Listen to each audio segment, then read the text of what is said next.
sebelumnya saya merasa sendirian gitu karena belum pernah bertemu dengan teman-teman.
Yang dirasakan ketika memasuki Universitas Brawijaya beda banget gitu. Bedanya tuh kayak saya menambah wawasan baru, jendela baru terhadap dunia disabilitas atau dunia inklusivitas gitu. Bahwa ternyata ada gitu teman-teman penyandang disabilitas dan perjuangan mereka gitu.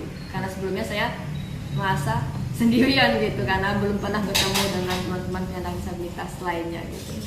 Tepatnya itu juga karena saya pada tahun 2019 didapuk sebagai MC pada konferensi internasional yang diadakan oleh Australia Indonesia Disability Research and Advocacy Network dan kerjasama dengan Fakultas Hukum Universitas Brawijaya. Dan dari situlah saya dihubungi dan ditawarkan mau tidak bekerja sebagai social media officer di perusahaan mereka, di yayasan mereka. Kalau yang di iDrone ini teknisnya online, WFH, dan kerjanya juga fleksibel gitu, bisa dari mana saja dan kapan saja. Kerjanya sebagai social media officer, jadi saya yang membuat konten untuk akun Instagram mereka. Dan yang satunya lagi di industri kreatif pada bidang gaming industry. Di situ juga saya sebagai content making untuk akun Instagram mereka. Pesan saya mungkin hanya apa ya, jika teman-teman disabilitas memiliki semangat yang tinggi, yang lagi membangga gitu, teruskan saja perjuangannya itu. Karena sekarang kan saat ini sudah banyak instansi yang menyediakan fasilitas yang memadai untuk penyandang disabilitas.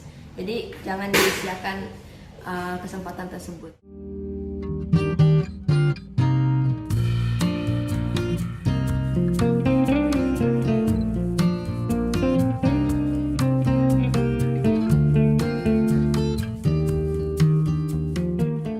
Memastikan layanan-layanan infrastruktur itu baik fisik maupun yang non fisik misalnya kurikulum, kemudian mata kuliah, layanan beasiswa dan lain-lain. Kami juga harus memastikan bagaimana lingkungan yang ada di kampus itu support dengan itu. Itu yang sebenarnya adalah pekerjaan yang sangat berat sebenarnya. Karena kita harus mengubah kultur sebenarnya, mengubah kultur bagaimana kita saling menghargai dengan situasi disabilitas ini.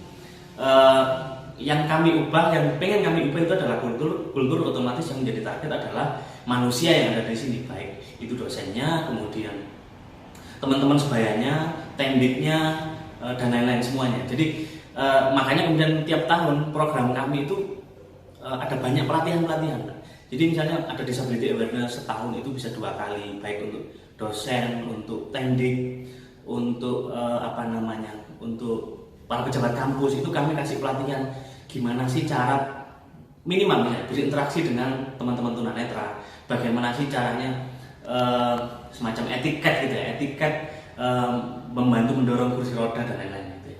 Jadi itu kemudian menjadi program kami yang tiap tahun yang harus kami lakukan, karena memang kemudian yang kita garap adalah kultur juga, tidak sekedar membangun gedung selesai atau misalnya mengubah memodifikasi kurikulum selesai, tapi juga bagaimana kita harus mengubah lingkungan sosial budaya ini menjadi lebih inklusif. Makanya kemudian tiap kuliah itu kelasnya pasti akan nggak bisa misalnya ini kelas khusus difabel, nggak bisa.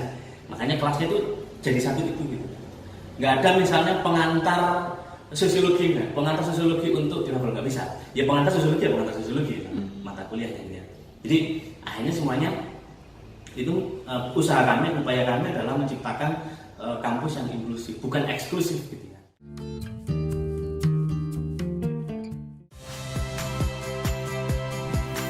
Saya Valeria Bella. Saksikan program-program Kompas TV melalui siaran digital, pay TV, dan media streaming lainnya. Kompas TV, independen, terpercaya.